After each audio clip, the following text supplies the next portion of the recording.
Geliefde gemeente, dit is so 'n groot voorreg vir my om voor julle te staan vanoggend weer en oor hierdie spesifieke onderwerp wat ons vandag hanteer, met julle die woord van die Here te gesels. Dit is 'n groot verantwoordelikheid, maar 'n groot voorreg. Maak julle Bybels asseblief vir my oop by 2 Konings, hoofstukke 22 en 23. 2 Konings, hoofstuk 22 en 23. Die titel wat ek aan hierdie boodskap gegee het is Here stuur herlewing. Dit is nogal mooi voor. As ons almal maar ons stoele kon neem en bietjie in die sonnetjie gaan sit, dat ons die hitte van die Here se werking in ons midde kan voel, sou dit goed wees. Here stuur herlewing. Ek hoop julle harte brand ook warm in julle binneste oor hierdie onderwerp soos my eie. Dit is my gebruik, soos julle weet, om weekliks met die pastorale gebed te bid vir herlewing onder andere. En ook weekliks op ons bulletin is daar 'n inskrywing wat vra om gebed vir herlewing. Maar die vraag kan gevra word, wat presies bid ons voor en hoe sal dit lyk wanneer God dit stuur? Miskien het jy al hierdie vraag gevra. Ek beoog om hierdie vraag vandag te beantwoord vanuit ons teks, 2 Konings 22 en 23. Ek moet dalk net ook noem dat hierdie is nie die eerste keer wat ek hierdie boodskap preek nie. 'n hele klomp maande terug het oom Mike Stolk by 'n erediens na my toe gekom en vir my gesê dat dit vir hom uitgedaag het, dat ons so baie fokus plaas op herlewing. En hy het my toe gevra ook om te kom deel daaroor by die seniors bediening en ek het toe na gebed het die Here hierdie gedeelte op my hart gelê, hierdie spesifieke teks, omtrent die herlewing wat God gestuur het in die regeringsjare van koning Josia oor Juda. En ek wil vandag weer na hierdie gedagtes kyk uit hierdie teksgedeelte uit saam met julle. Laat ek begin deur te sê, ons lewe in 'n dag waarin groot dele van die belydenende kerk van ons Here Jesus die rug keer op God, of gekeer het op God. Soos wat sy Ou Testament volk dikwels gedoen het onder goddelose konings. En ons is besorgd hieroor, nie waar nie? Ons kyk na die groter kerk en ons sien stagnasie op baie plekke. Dit wat Jesus die gemeente van Sardes oor aanspreek in Openbaring 3 vers 1 tot 6. Ons sien verkoeling in groot dele van die kerk. Wat die Here Jesus die gemeente van Laodicea aanspreek in Openbaring 3 vers 14 tot 21. Ons sien ontrouheid, soos wat die Here die gemeente in Thyatira toespreek in Openbaring 2 vers 18 tot 29. Ons sien kompromie, soos wat die Here die kerk in Efese oor aanspreek in Openbaring 2 vers 1 tot 7. Ons sien ook wêreldsgesindheid om ons in groot dele van die kerk, waaroor die Here Jesus die gemeente van Pergamum aanspreek in Openbaring 2 vers 12 tot 17. Ons sien hierdie dinge en ons is besorgd. En ons is nie net besorgd oor wat ons sien in die groter kerk buite nie, ons is ook besorgd oor hoe hierdie tendense ons eie mense en ons eie gemeente subtiel beïnvloed. Die besorgdheid maak ons honger, nie waar nie? Dit laat ons uitroep, Here, stuur herlewing. Stuur herlewing soos U dit soveel male in die geskiedenis van U volk en U kerk gedoen het.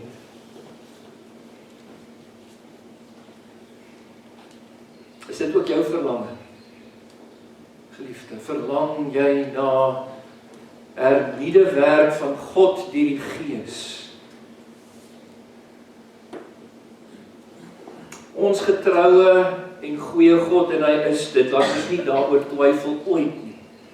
Hy is getrou en hy is goed en hy het dikwels as gevolg van sy getrouheid en goedheid herlewing gestuur in die geskiedenis, wanneer sy volk of wanneer sy kerk 'n geestelike laagtepunt bereik het. Ons sien dit in die Ou Testament, byvoorbeeld in die dae van Moses het die Here herlewing gestuur onder sy volk. In die dae van Samuel het die Here herlewing gestuur. In die dae van Elia het die Here herlewing gestuur. In die dae van Hiskia het die Here herlewing bewerk. Ook in die dae van Josia soos ons vanoggend sal sien. En die Here self het sy volk na hom toe teruggebring tot getrouheid aan hulle verbond met die Here. Soos ons in die Nuwe Testament inbeweeg, sien ons 'n herlewing wat die Here gestuur het.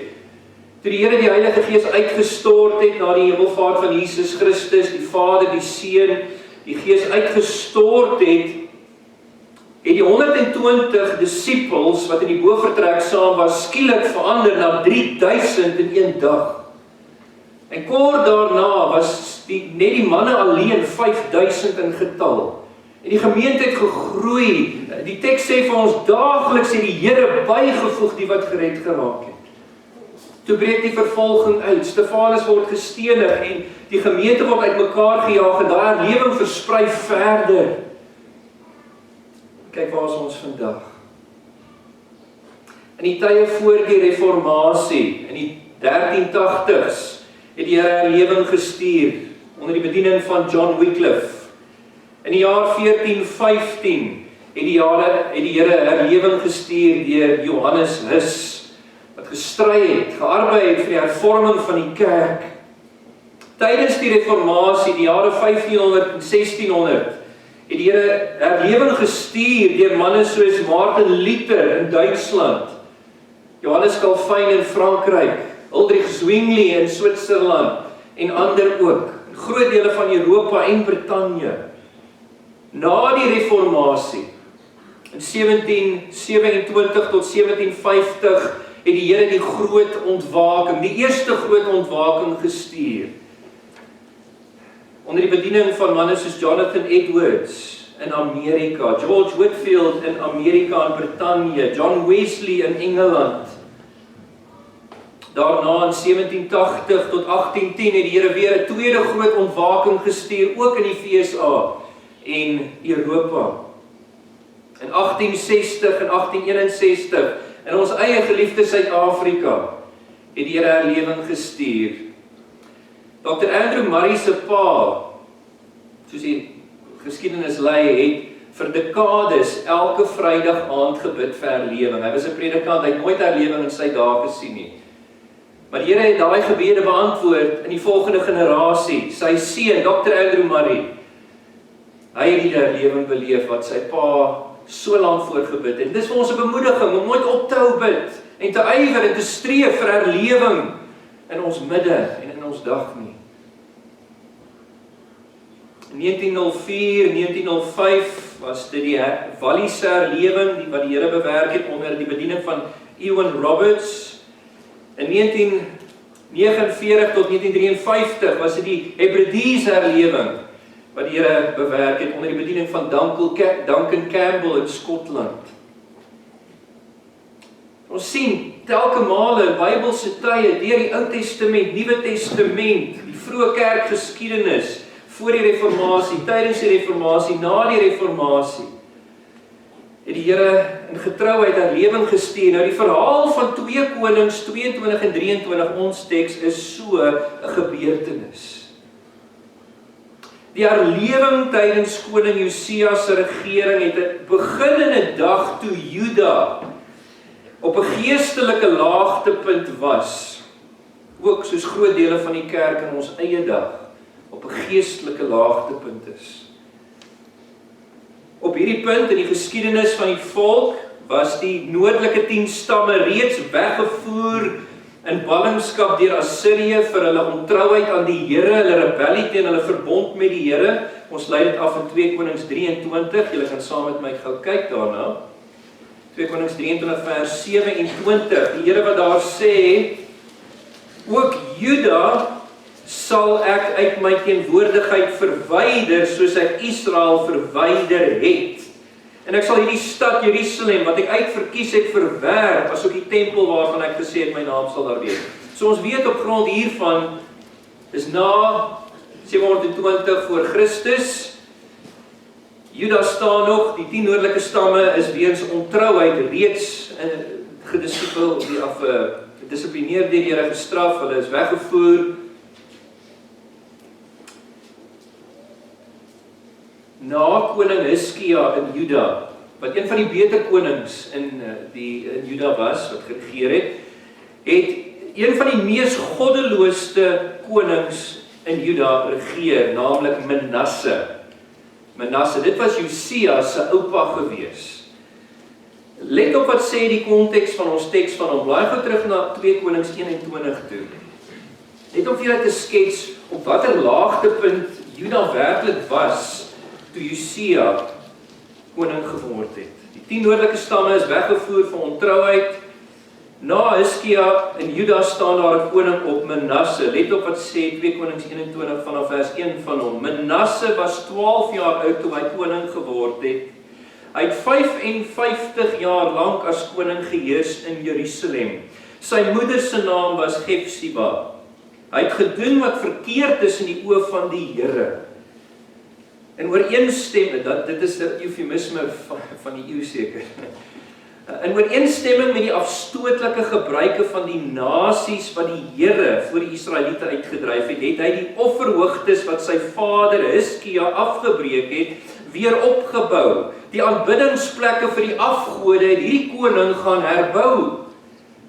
Hy het altare opgerig vir Baal en 'n Asjera gemaak, soos wat Agab, die koning van Israel, die bose koning van die noorde, gemaak het. Hy het voor al die hemelliggame in aanbidding gebuig en hulle gedien. Hy het selfs, hoor hierso, altare in die huis van die Here gebou.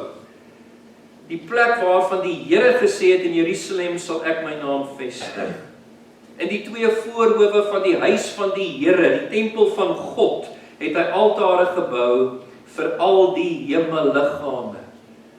Is dit nie die gruwel van die verwoesting nie? Hy het sy seun in die vuur geoffer, voortekens gelees, wiggelary beoefen en dode besweerders en waarsêers aangestel. Hy het baie dinge gedoen wat verkeerd is in die oë van die Here. Let op hier, om God uit te tart. Vers 9 sê van hom, hy het die volk verlei om meer kwaad te doen as die nasies wat die Here voor die Israeliete uitgedelg het. Selfs meer as die goddelose heidense nasies. Vers 16 sê, boonop het Manasse so baie onskuldige bloed vergiet, dat hy Jerusalem daarmee van hoek tot kant gevul het. En dit was nog afgesien van sy sonde waarmee hy Juda laat sondig het, deur te doen wat verkeerd is in die oë van die Here. 'n Bose koning. En natuurlik die leiers van die volk het afvallig geraak onder sy invloed, en daarom het die Here sy oordeel laat rus op Juda. Kyk gou saam met my na 2 Konings 21, waar ons nou is, vanaf vers 10. Die Here het toe by monde van sy diensknegte, die profete, gesê, omdat Manasse, die koning van Juda, hierdie afstootlike dinge gedoen het, hy het meer kwaad gedoen as alles wat die Amoriete voor hom gedoen het. Hy het ook Juda laat sondig met sy afgodsbeelde. Daarom, so sê die Here, die God van Israel, kyk, ek gaan 'n onheil oor Jerusalem en Juda bring, dat elkeen wat daarvan hoor, sy 2 ore sal tuit.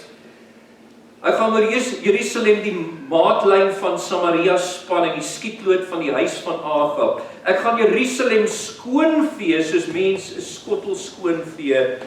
As 'n skoon gefees word dit omgekeer.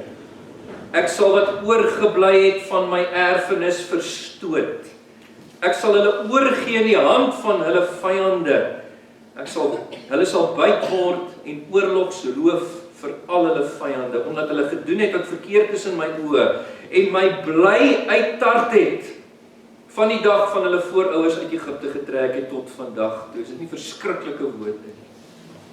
En toe na Manasse, toe het sy seun koning geword, koning Amon, na hom. En hy was net so goddeloos soos sy pa. Kyk gou na 2 Konings 21 vanaf vers 19. Amon, 2 Konings 21 vanaf vers 19. Amon was 22 jaar oud toe hy koning geword het, en hy het 2 jaar lank as koning geheers in Jerusalem. Die genade van die Here nie lank nie. Sy moeder se naam was Mesulamet, dogter van Gares uit Jotba. Hy het gedoen wat verkeerd is in die oë van die Here, soos sy vader Manasse gedoen het. Hy het die pad wat sy vader geloop het, volledig gevolg. Alles wat Manasse gedoen het, het sy seun Amon gedoen. Hy het die afgodsbeelde gedien wat sy vader gedien het, en voor hulle in aanbidding gebuig. Hy het die Here, die God van sy voorouers, verlaat. Hoe tragies. Hy het nie die pad van die Here gevolg nie, en dit het so erg geraak in Juda op hierdie stadium, dat selfs sy amptenare hom vermoor het. So goddeloos was Amon gewees. Vers 23 van 2 Konings 21 sê dit. Amon se amptenare het toe 'n komplot teen hom gesmee. Hulle het die koning in sy paleis doodgemaak. En is te midde hierdie periode van totale geestelike afvalligheid en oordeel dat God hoop bied deur die oprigting van 'n godsman, Josia, wat 'n tipe is vir ons van die Here Jesus Christus. En is dit nie 'n wonder nie? Josia het net 'n oupa soos Manasse, 'n pa soos Amon gehad as voorbeeld. Maar hy het God se verlossende genade gesmaak en die Here het hierdie man omgekeer wat sy lewe aanbetref, om na homself toe geroep deur geloof in die beloofde en lank verwagte Messias wat sou kom. En wys die Here nie hierdeur, te midde hierdie geestelike afvalligheid, te midde hierdie oordeel, wys die Here nie vir ons sy goedheid nie. Sy genade, dat selfs te midde sy dissipline bied hy hoop, bied hy herstel. Ek wil, nou dat ek so 'n bietjie konteks gegee het, terwyl ons nou 2 Konings 22 en 23 behandel, 7 kenmerke vir julle gee van egte herlewing. Kortliks, 7 kenmerke van egte herlewing. Daar gaan oorvleeling wees hier natuurlik. Ons kyk hierna sodat ons ingelig mag bid en onsself ingelig mag beywer vir God se ingryping ook in die toestand van geestelike afvalligheid in ons eie dag. Dat die Here sal ingryp soos hy ook in die geskiedenis telke male gedoen het. Soos hy ingegryp het in 2 Konings 22 en 23. Voor ek aangaan, kom ons staan op en dan vra ons net die Here bidend vir sy hulp en begeleiding.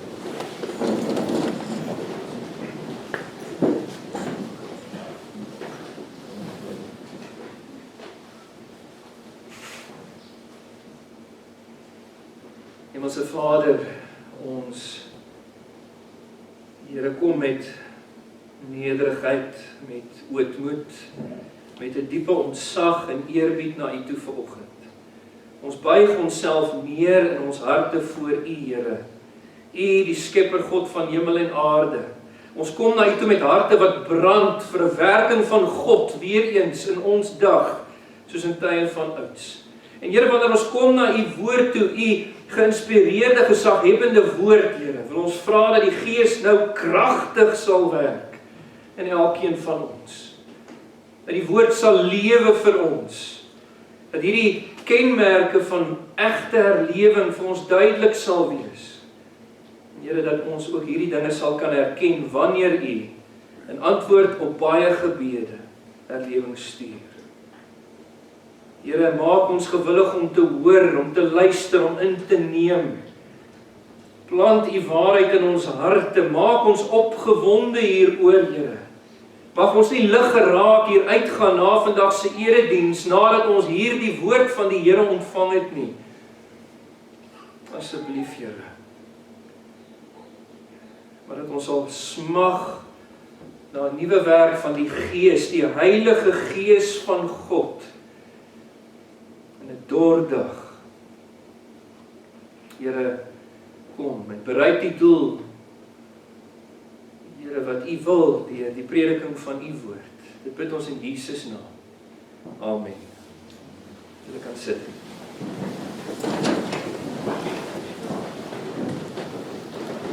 Geliefdes, die eerste kenmerk van ware, egte herlewing is dat herlewing is 'n produk van goddelike ingryping. Herlewing is 'n produk van goddelike ingryping. Ons glo dit, want ons weet volgens Bybelse leer dat die natuurlike mens wat in sonde gebore en ontvang is In sy verdorwenheid is hy geneig tot afvalligheid van die Here. Sy natuurlike ingesteldheid voor die Here is een van vervreemding en vyandskap. Hy begeer nie herlewing nie, en hy kan dit ook nie uit sy eie bewerk nie. Ek kan vir julle voorlees Romeine 3 vers 10 tot 12, waar die toestand van die natuurlike mens mooi deur Paulus beskryf word, onder die inspirasie van die Gees. Hy sê, daar is niemand regverdig nie, en hy quoteer hier uit hy haal aan hier uit die Ou Testament uit. Daar is niemand regverdig nie, selfs nie een nie. Niemand verstandig nie, niemand soek God nie. Almal het afgedwaal, saam met hulle ontaard. Daar is niemand wat goed doen nie, selfs nie een nie. So dit moet God wees wat ingryp, en hy doen so deur sy Heilige Gees. Die Here maak die sluise van die hemele oop, hy stuur sy Gees wat heel eerstens 'n algemene honger onder die geloofsgemeenskap begin opwek vir herlewing. En dan tweedens wat die Here doen in so 'n situasie is hy wek 'n man op, hy roep 'n man, hy bekwame 'n man, en hy gebruik 'n man vir herlewing, soos hy telke male deur die geskiedenis van sy Ou Testament volk en Nuwe Testament kerk gedoen het, 'n man soos Josia. Daniël 2 vers 21 sê vir ons dat God stel konings af, hy stel konings aan. En dit is wat die Here doen hier in 2 Konings 22 se begin. Kyk saam met my na vers 1 en 2. Josia was 8 jaar oud toe hy deur die soewereine beskikking en werking van God koning geword het. En hy het 31 jaar lank as koning geheers in Jerusalem. Sy moeder se naam was Jedida, dogter van Adaja uit Boskat. En hy het gedoen wat reg is in die oë van die Here, is dit nie 'n wonder nie, met voorbeelde soos wat hy gehad het. Hy het gedoen wat reg is in die oë van die Here, en hy het in alle opsigte, let op, in alle opsigte, die pad van sy voorvader Dawid gevolg, en nie links of regs daarvan afgewyk nie. Wat 'n besonderse getuienis oor hierdie man. Blaai om na hoofstuk 23 vers 25. Let op wat sê die woord van God oor Josia, die God se verlossende genade beleef het. Dit sê in vers 25 van hoofstuk 23, 'n koning soos hy was daar nie voor hom nie. Selfs nie Dawid nie. Iemand wat na die Here teruggekeer het met sy hele hart, en met sy hele wese, en met al sy krag, in ooreenstemming met die hele wet van Moses, en na hom het daar ook nie iemand soos hy opgestaan nie. Wat 'n getuienis. 'n Man wat God opwek, uit goedheid, uit genade, om hoop en herstel te bring, wanneer die Here in hierdie geestelike afvalligheid ingryp. God doen dit, uit getrouheid aan sy verbondsbeloftes en uit liefde vir sy volk het hy ingegryp om sy volk teruggedraai. Dis 'n eerste kenmerk. 'n tweede kenmerk is ware egte herlewing word gekenmerk deur hernieude geestelike ywer. Nie net is herlewing die produk van goddelike ingryping nie, dit bring mee hernieude geestelike ywer. In die negatief behels dit 'n wegbreek van die geloofsgemeenskap van 'n dooie, of 'n wegbreek deur die geloofsgemeenskap van 'n dooie, 'n stagnante godsdienstbeoefening. En in die positief behels dit 'n terugkeer na 'n lewendige en 'n godvrugtige geloof, waarin God gesoek word deur intense gebed, waarin God weer sentraal is in die gelowige se lewe en in die geloofsgemeenskap, waarin God liefgehê word met 'n hernieude passie en gedien word met 'n hernieude ywer. Ons sien hierdie hernieude ywer in die teks, deurdat stappe geneem word deur Josia, sy amptenare, die volk, om Jerusalem weer die setel van die aanbidding van God te maak, en om die tempel wat bouvallig was op hierdie stadium weer te herbou. Kyk gou saam met my na 2 Konings 22 vers 3 tot 7. Dit sê, in die 18de regeringsjaar van koning Josia, het die koning vir Safan, seun van Asalja, seun van Mesulam, die sekretaris, na die huis van die Here gestuur met 'n opdrag. Die koning se sekretaris het gesê, gaan op na, maar die koning sê vir sy sekretaris, gaan op na Gilkia, die hoofpriester, laat hy die geld gereed kry wat in die huis van die Here ingebring is, die geld wat die deurwagters by die volk ingesamel het, die hele volk het gegee hiernatoe. Hulle moet dit oorhandig aan die voormanne wat aangestel is by die huis van die Here, sodat hulle dit op hulle beurt vir die manne kan gee wat die werk doen, die wat in die huis van die Here is, om die bouvallige plekke in die tempel te herstel, aan die skrynwerkers, aan die bouers en die messelaars, om hout en gekapte klip te koop vir die herstel van die tempel. En daar is nie van hulle rekenskap geëis nie, let op hier, oor daardie geld wat in hulle oorhandig is nie, want hulle was betroubaar in hulle werk. Vers 9 sê, toe Safan die sekretaris by die koning kom, het hy aan die koning verslag gedoen en hy het gesê, die dienaars het inderdaad die geld wat in die tempel gevind is, uitgeskit en het oorhandig aan die werksmense, wat aangestel is by die huis van die Here. Hernieude ywer vir die Here, hulle gaan sy tempel herstel, Jerusalem word weer die setel van aanbidding in Juda. Ons sien hier hernieude ywer ook in koning Josia se berou oor die volk se afvalligheid. Die van julle wat die storie ken, weet dat die priester het die wetboek gekry in die vervalle huis van die Here, onder so dik laag stof. Kyk gou saam met my na vers 8, vers 10 tot 11. 2 Konings 22 vers 8 sê, Gilkia, die hoofpriester, sê toe vir Safan die sekretaris, die boekrol met die wet het ek in die huis van die Here gevind. Gilkia die boekrol vir Safan gegee en hy het dit gelees. Vers 10 sê, toe lig Safan die sekretaris die koning in. Hier is 'n boekrol wat Gilkia die priester vir my gegee het. En Safan gaan lees dit toe ook vir die koning, vir Josia. En die koning, toe hy die woorde van die boekrol met die wet van God hoor, die boek van Deuteronomium, het hy sy klere geskeur, het gerou, want hy het besef in die lig van die wetboek, die woord van die Here, hoe ver die volk afvallig was.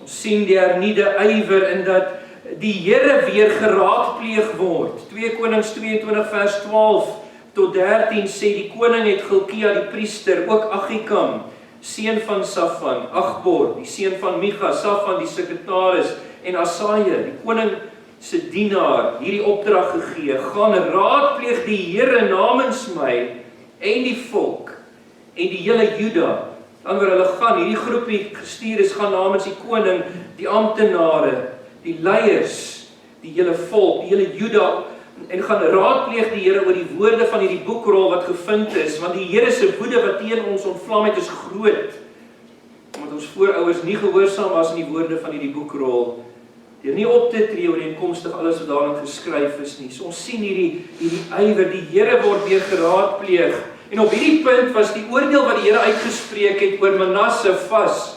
Die Here se dissiplinerende hart sou oor die volk kom. Dit kon nie afgewend word nie, maar let op die goeie, die sagte, die mooi antwoord van die Here in vers 18. Die Here sê nogal vir hierdie groepie, vir die koning van Juda, vers 18, wat julle gestuur het om die Here te raadpleeg, vir hom moet julle so sê die Here, die God van Israel, wat die woorde betref wat jy gehoor het, omdat jou hart sag is, Josia, jy jouself voor die Here verootmoedig het, toe jy gehoor het wat ek oor hierdie plek en sy inwoners gesê het, dat hulle 'n skrikbeeld en 'n vervloeking sal word, en omdat jy jou klere geskeur het en voor my gehuil het, sal ek ook luister. Dis die uitspraak van die Here, daarom kyk, ek gaan jou met jou voorouers verenig. Jy sal in vrede in jou graf met hulle verenig word. Jou oë sal nie al die onheil sien wat ek oor hierdie plek gaan bring nie. Dit sou natuurlik 'n verwysing hier na die belering Die ballingskap wat in 586 voor Christus gebeur het, toe Babylon teen Jerusalem opgetrek het en die volk weggevoer het, vir Juda die weer weggevoer het, 3 sarsies na Babylon toe.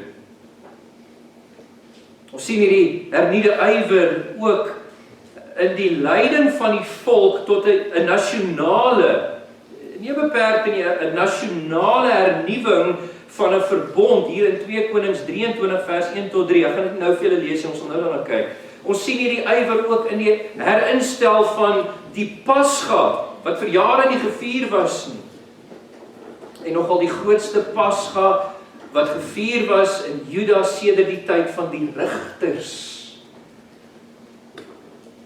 Ons lees hier in 2 Konings 23 vers 2 en 3, die hele volk, let op, nie 'n klein deeltjie daarvan, die hele volk het onderneem om die Here te volg, met hulle hele hart en met hulle hele wese. Dit is die hernieude geestelike ywer wat ons sien, wanneer die Here ingryp. 'n derde kenmerk van egte herlewing, nie net is dit die produk van goddelike ingryping nie net bring dit hernieude geestelike ywer nie, maar dit bring 'n algemene terugkeer na God se woord, wat sentraal is. Die terugkeer na God sluit altyd 'n terugkeer na die sentraliteit van en die gehoorsaamheid van sy woord in. En dit is wat God deur middel van die leiers, die amptsdraers onder die volk bewerk het. Kyk gaan nou saam met my na 2 Konings 23. Hierdie word pertinent uitgelig vir ons in die teks. Hoe die leiers onder Josia die volk teruggebring het tot 'n eerbied vir die woord van God om dit na te volg. 2 Konings 23 vers 1 sê die koning het boodskappers uitgestuur en hulle het al die oudstes van Juda en Jerusalem by hom byeengebring. Die koning het toe opgegaan na die huis van die Here. Al die manne van Juda en al die inwoners van Jerusalem was saam met hom. Ook die priesters en die profete, ja, let op hier, die hele volk, van klein tot groot. En ten aanhore van hulle almal het hy al die woorde van die boekrol met die verbond wat in die huis van die Here gevind is, voorgelees. En daarna het die koning by die pilaar gaan staan en voor die Here die verbond gesluit. 'n hertoewyding van die volk aan die woord van God. Hulle het onderneem om die Here te volg, om sy gebooie, sy bepalings en sy vaste voorskrifte met hulle hele hart en met hulle hele wese na te kom. Die woorde van hierdie verbond wat in hierdie boekrol geskryf is, gestand te doen. En dan weer 'n herhaling, die hele volk het tot die verbond toegetree. Josia het hierdie volk voorgegaan, die man van God, wie die Here opgewek het, maar dit was eintlik 'n nasionale terugkeer, die hele volk. 'n vierde kenmerk van egte herlewing is ook verhoogde bekerings, nie net die produk van goddelike ingryping nie net hernieude geestelike ywer nie net 'n algemene terugkeer na God se woord nie, maar verhoogde bekerings. Die terugkeer na God toe sluit altyd bekering in. Dit wil sê, die wegdraai van die aflê van alle vorms van afgodery. Die wegdraai, die aflê van alle afwykings van God se verbond en sy woord, soos God ook hier te midde die leiers bewerk het. Ons lees hiervan in hoofstuk 23 vanaf vers 4 en aan. Ek gaan nie dit alles vir julle lees nie, dit is vanaf vers 4 tot 24. Ek wil julle aanmoedig, as julle nog nie vooraf hierdie 2 hoofstukke gelees het nie, gaan lees dit vanmiddag of in die loop van die week. Besef die algehele bekering van hierdie volk. Dit was so 'n algehele bekering dat hulle selfs die grafte gaan oopgrawe het en die bene van diegene wat God onteer het, maar wat 'n erebegrafnis gekry het, gaan uithaal het om dit te verbrand en dit te onteer. Dit was 'n algehele terugkeer. Kyk nou hoofstuk 23 vers 16. Toe Josia omdraai, sien hy die grafte wat daar op die heuwel was. Hy het toe die beendere uit die grafte laat haal. Hy het dit op die altaar verbrand en dit verontreinig, ooreenkomstig die woord van die Here wat die man uitgeroep het. Josia het hierdie volk weer voorgegaan, maar dit was 'n nasionale bekering, die hele volk. Nou ek wil hier dalk ietsie net noem, daar is 'n verskil tussen evangelisasie en herlewing. Evangelisasie is wanneer ons die evangelie verkondig aan ongelowiges en hulle oproep tot aanvanklike bekering, na die Here toe te draai, in gehoorsaamheid aan die evangelie. 'n Herlewing is wanneer die Here sy volk, die geloofsgemeenskap, wat verkoel het, wat geestelik afvallig geraak het, wat stagneer het, wat ontrou geraak het aan hom, wat kompromie begin tref het, wat wêreldsgesind geword het, wanneer hy hulle terugbring na homself toe. Evangelisasie is vir ongelowiges, herlewing is wanneer die Here 'n grootskaalse bekering weer teweegbring onder gelowiges. Dan 'n 5de kenmerk van egte herlewing is opregte aanbidding. En nie die produk van goddelike ingryping nie net hernieude geestelike ywer nie net 'n algemene terugkeer na God se woord of verhoogde bekerings nie, maar opregte aanbidding. Die terugkeer na God deur middel van toewyding tot bekering en God se woord lei altyd tot opregte aanbidding. Aanbidding wat ons kan sê in woord en gees, of in gees en waarheid geskied, jammer. Soos Jesus ons sê in Johannes 4 vers 24, God soek aanbidders wat hom in gees en waarheid aanbid. Met ander woorde, soos die Here voorgeskryf het in sy woord. Dit is hoekom ons, as gereformeerde baptiste, hou by die regulerende beginsel vir aanbidding. Ons aanbidding moet deur die woord van God gereguleer word. Ons kan nie God aanbid soos ons goed dink en wil nie, en dalk so vreemde vuur voor hom bring, soos Nadab en Abihu wat doodgeslaan was deur die Here nie. Opregte aanbidding soos voorgeskryf deur die Here, dit sien ons ook hier onder Josia se koningskap in 2 Konings 23 vers 21 tot 23. Kyk gou saam met my. Hulle het teruggekeer om weer die Pasga wat die Here ingestel het te vier in aanbidding van God. 'n terugkeer tot die aanbiddingssysteem van die ou verbond waaronder hulle gestaan het. Vers 21 sê, daarna die koning die hele volk opdrag gegee en gesê, vier die Pasga vir die Here julle God, soos dit geskryf staan in hierdie boekrol met die verbond. Ja, 'n Pasga soos hierdie is nie gevier sedert die tyd van die rigters wat Israel gerig het nie. Ook nie gedurende al die dae van die konings van Israel en die konings van Juda nie. Dit was 'n besonderse viering, opregte aanbidding. 'n 6de kenmerk van egte herlewing is morele transformasie. Ek gaan nie al die punte weer herhaal nie, morele transformasie. 'n terugkeer na God deur toewyding tot bekering en die woord van God lei altyd tot veranderde lewens. Mense se lewens word omgekeer. Daar is 'n verhoogde morele sensitiwiteit wat posvat in die publiek, die hele geloofsgemeenskap wat weer sensitief raak vir die wil van die Here en dit volg, ook privaat, persoonlik. Gelowiges wat moreel sensitief raak en die werking van die Gees in hulle om te doen wat reg is in die oë van die Here. Daar is 'n toenemende liefdadigheid wat plaasvind en deur al hierdie dinge is daar 'n sosiale impak wat nie gekeer kan word nie. Herlewing het altyd 'n sosiale impak op die gesinne, die gemeentes, die gemeenskappe waar die geloofsgemeenskap haarself bevind.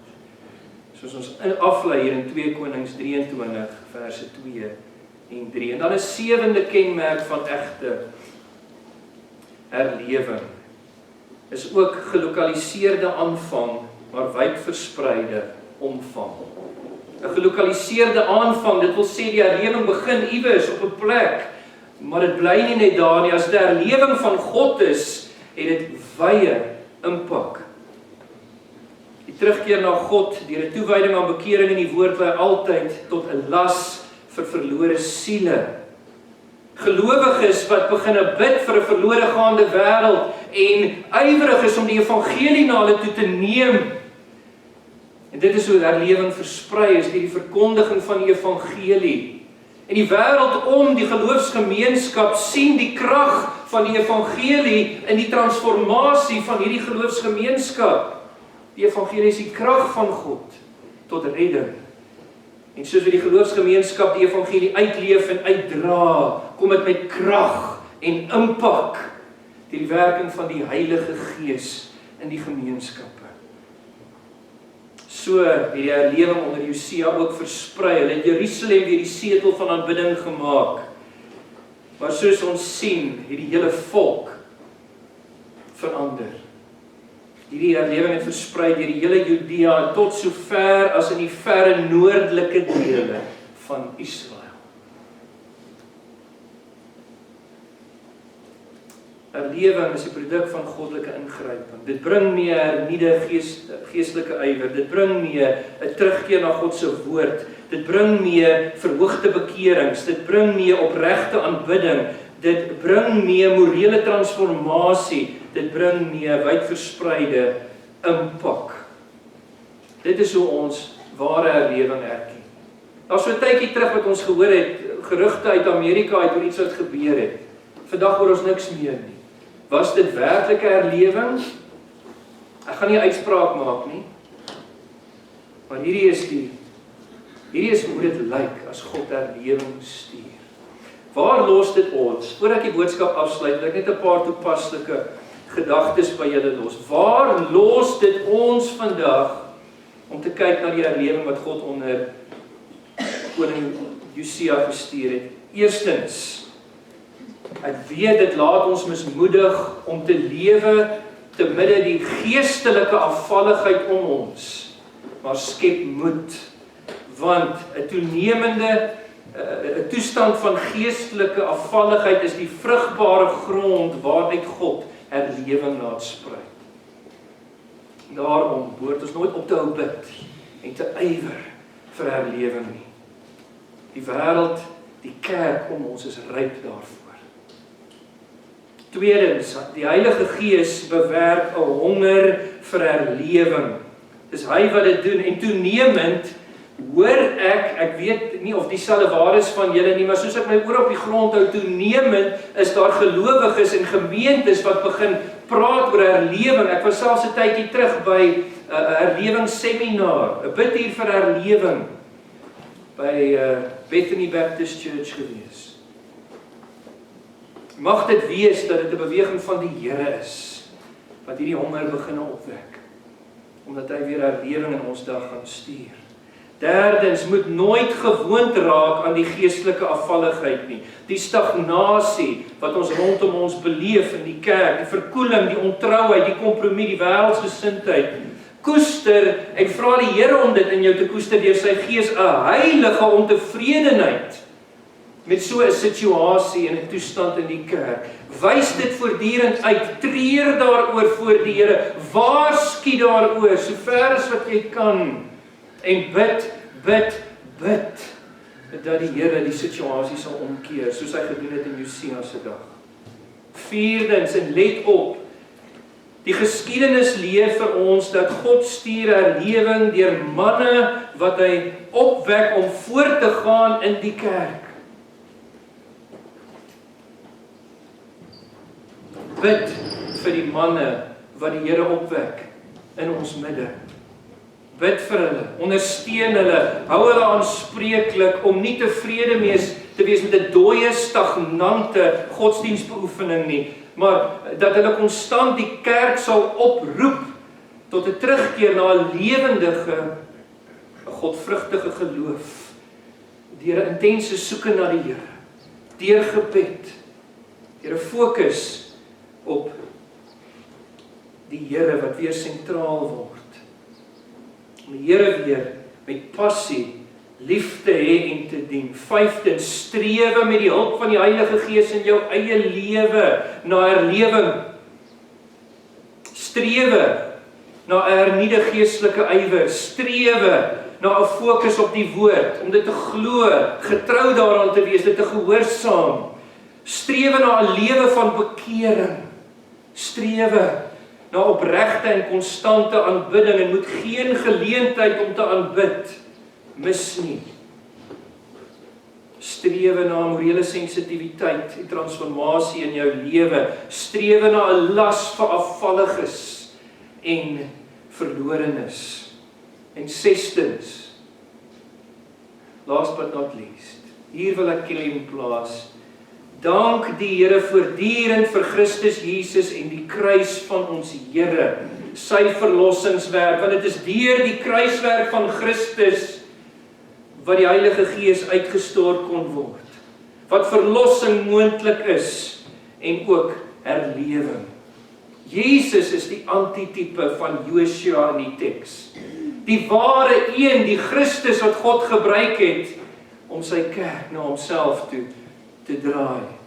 En wie dit aanhou sal doen in antwoord op ons getroue gebede tot eer van God. Kom ons bid saam. Vader, ons dank U vir hierdie woord. Here, ons dank U vir U getrouheid en U goedheid. En ons wil ons beroep daarop, Here, dat U, soos wat U getrou en goed was in Josua se dag, selfs vir 'n volk wat die rug gekeer het op U, dat U ook vir ons in ons dag sal kom besoek met 'n hernuide werk deur U Gees. 'n kragtige werk, soos wat ons al gesien het deur die kerk, van die Ou Testament af, Here, se geskiedenis. Hoe wonderlik sal dit nie wees nie. Maak ons getrou om nooit op te hou bid en te ywer hiervoor. En Here, wanneer dit U behaag, besoek ons. O Here, stuur herlewing. Ek wil vra, Here, dat U ook nou met ons sal wees in die sing van die slotlied, die seënbede, die verslagvergadering, ook die samesyn na die tyd. Here, dat U in dit alles verheerlik sal wees. Dit bid ons in Jesus naam. Amen.